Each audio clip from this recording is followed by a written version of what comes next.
celebrates 20 years of signing the Accra Peace Accord. Former Deputy Speaker Hans Bashir to be laid to rest on Saturday as colleagues pay tribute. West Africa College of Physicians Liberia chapter ends 7th General and Scientific Meeting and adopts 5 years strategic plan. Hello and welcome to Buzz TV News. Today is Friday, August 18, and I'm Star Jari presenting. Let's now bring you the news in details. Ahead of the implementation of Youth at Risk program, Health Minister Dr. Wilhelmina Jala disclosed that they are fully set and ready to roll out all of the health component of the program. Speaking at a press briefing, Minister Jala said they have all necessary experts ready and prepared to execute such national tasks. If you are one of the people that are selling drugs, we want you to not sell it to people because you are on the other side.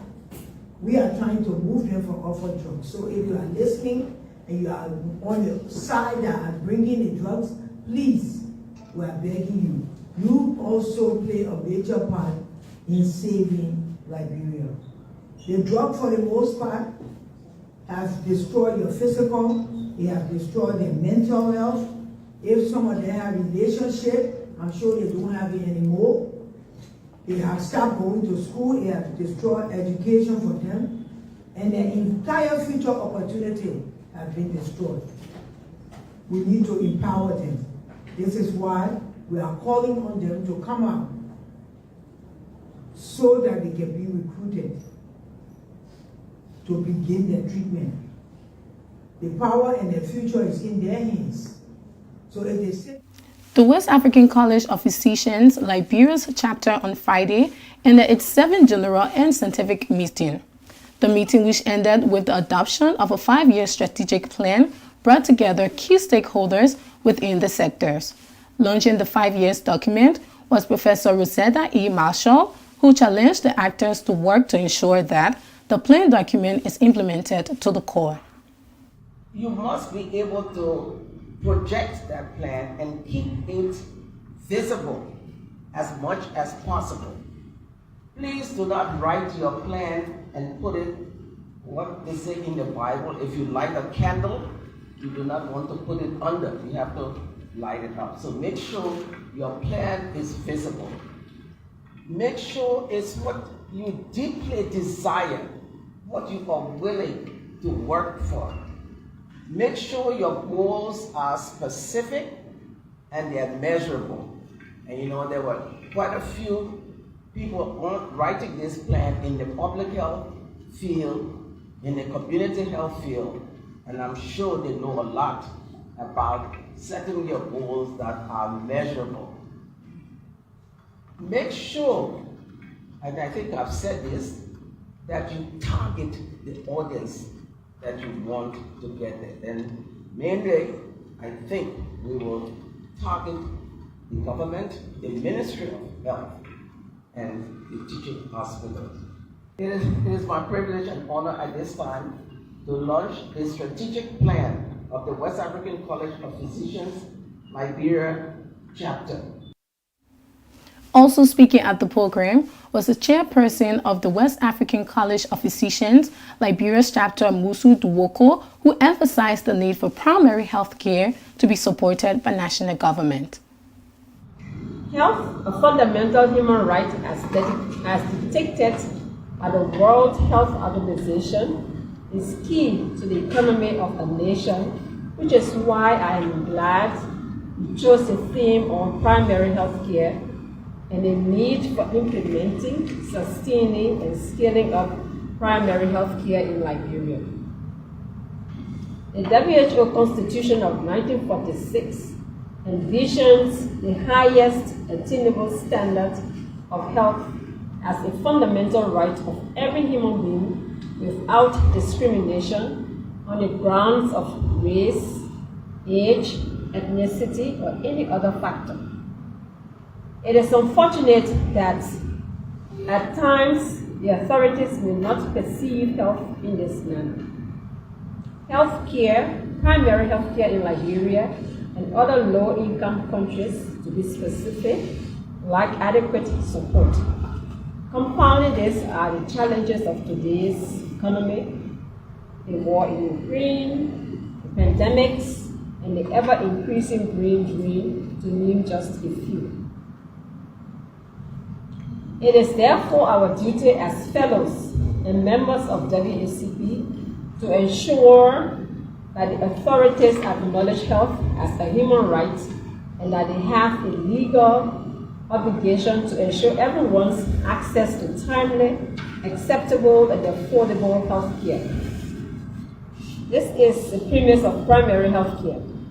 It is also our duty. Meanwhile, the Assistant Honorary Treasurer of the WACP, Dr. Joyce Betekwa Gwakolo, who outlines the importance, goals, and mission of the professional body.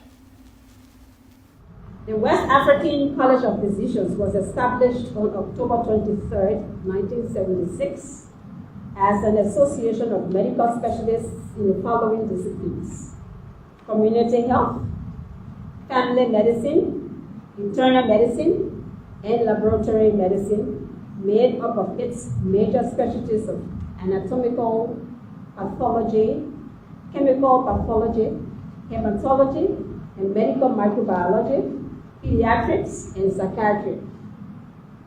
Its vision is to be a truly West African organization of medical specialists that is a leading voice in postgraduate medical education in West Africa, able to provide and support high-quality training for doctors from graduation through specialty training and continuing professional development to international standards. Its mission is to improve the health of West Africans through excellence in the training of medical specialists and the provision of high-quality health care and high-quality research into health promotion and health care. The presidency of the college rotates through all its 13 member states, and I am also proud and honored to let you know that the current president of the college, Dr. Rose Jala Macaulay, a Liberian, is from this chapter. The Liberia chapter is one of 5 foundation chapters of the West African College of Physicians, along with the Gambia, Ghana, Sierra Leone, and Nigeria chapters. Sweden's ambassador to Liberia has underscored the importance of peace of the Liberians' upcoming political process. The ambassador, who commended Liberians for working to sustain the peace and want to join them in protecting the peace of the country. In less than 2 months, there is a crucial date for Liberia on the 10th of October. This election is key for Liberia, Liberians, the region, and also, I would say, the world. Therefore, we need all actors to join hands to promote peaceful, fair, transparent and open elections. And you are key in that regard. And that's why I'm so happy to see you, a full house of dedicated ambassadors for peace. I don't have a lot of advices, but I wanted to say a couple of things. And I think one of them is that I hope you know that you are the future of Liberia. I hope you know that we have a lot to celebrate, but we also have a lot of challenges. We also know that peace is not only silencing of the guns, it is to promote democracy, human rights, gender equality, and provide development. Well, viewers, if you're just joining us, you're watching Buzz TV News, a half-hour news presentation of major happenings in Liberia and beyond. Today is Friday, August 18, 2023, and I'm Sajari presenting. One of our top stories we're following: West Africa College of Physicians Liberia chapter ends 7th annual general and scientific meeting and adopts 5 years of strategic plan. Still to come, more development after this break.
Welcome back to Buzz TV News. Let's now bring you more stories.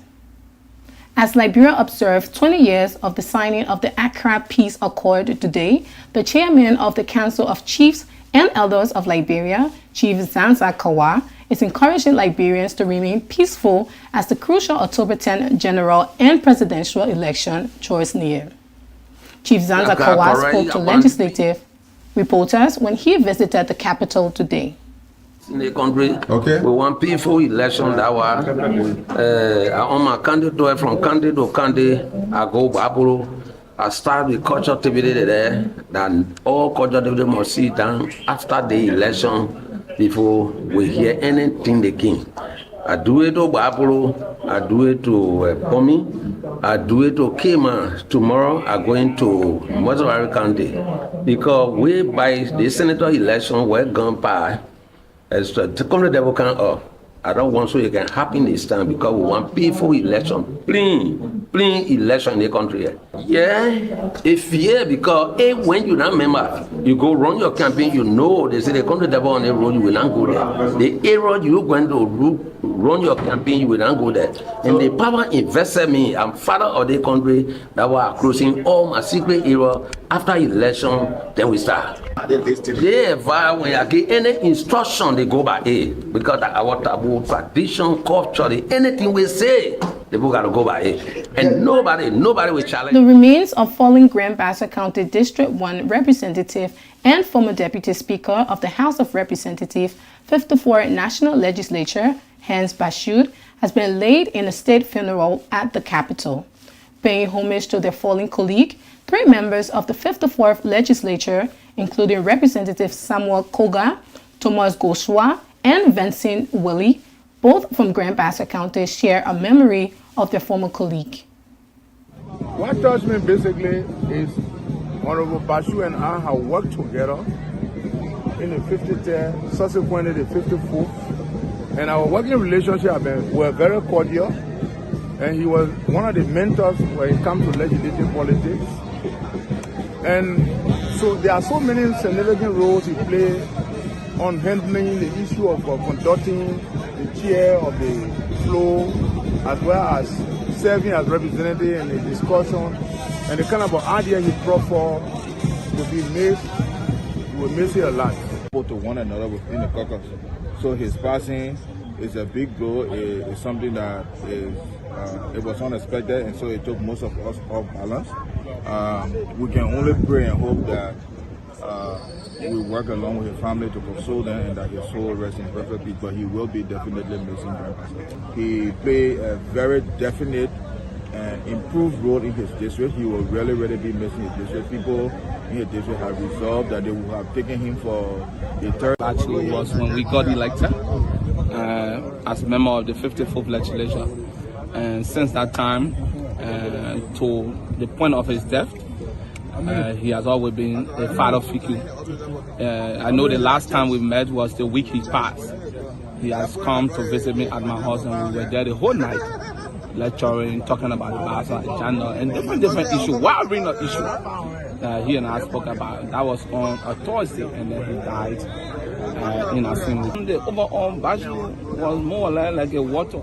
The government of Liberia says all is now set for the implementation of the Youth at Risk program. Speaking at the news conference, the chair of the steering committee, D. Zogra Wilson, disclosed that the National at Risk Youth voluntary recruitment process from the streets and ghetto will begin on Monday, August 21, 2023. He told reporters that the voluntary process, which would take place in 4 counties, namely Montserrat County, Grand Bassa, Bomi, and Margibi, is expected to target 1,000 at-risk youth who are also expected to go through detoxification process before subsequent referral. If you are an at-risk youth listening to me this afternoon or this morning, know that as of Monday, help is on its way. The at-risk youth implementation will begin on Monday, August 21st, 2023. We will begin to move young men and women from various areas, various ghettos, and taken into rehab, beginning with detoxification. You must be detoxed before we can transfer you into the rehab. Dr. Jala will be joining us, as well as Dr. Zia, the technical guy, who will also speak here today. So we have come here this morning to provide some information to the Liberian people regarding the implementation of the outreach program. The movement I'm talking about will not be by force, it will be voluntary.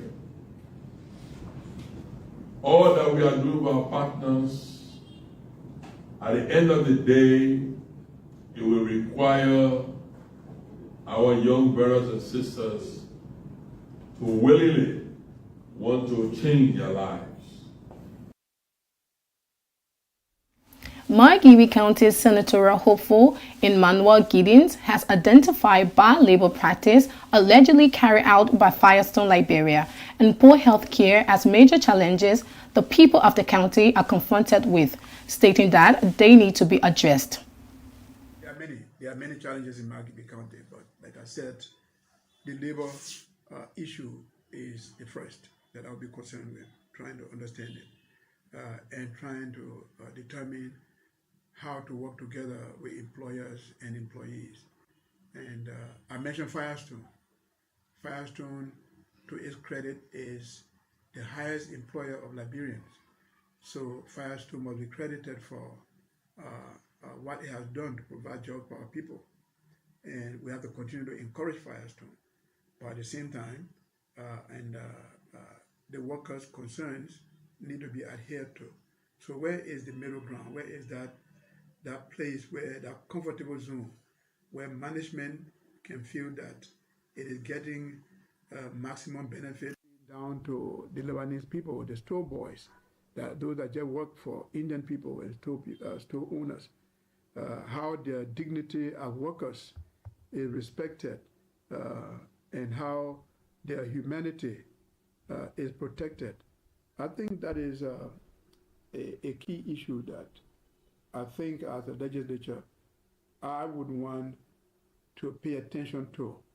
But in addition to the labor issue, good labor practices, if there are bad labor practices, or corrected or improved labor practices, if there are, and even down to government employees in the county, ranging from the military to the police, civil servants, are they being treated well? Are they satisfied? To what extent are they complaining? And what can the lawmakers do to make that? Many thanks for watching, but before we leave you, let's recap our top stories. Liberia celebrates 20 years of signing the Peace Accra Accord, and former Deputy Speaker Hans Bashir to be laid to rest on Saturday. And West Africa College of Physicians, Liberia chapter ends 7 general and scientific meeting and adopts 5 years of strategic plan. Many thanks for watching. I have been your presenter, Star Jari. Good night.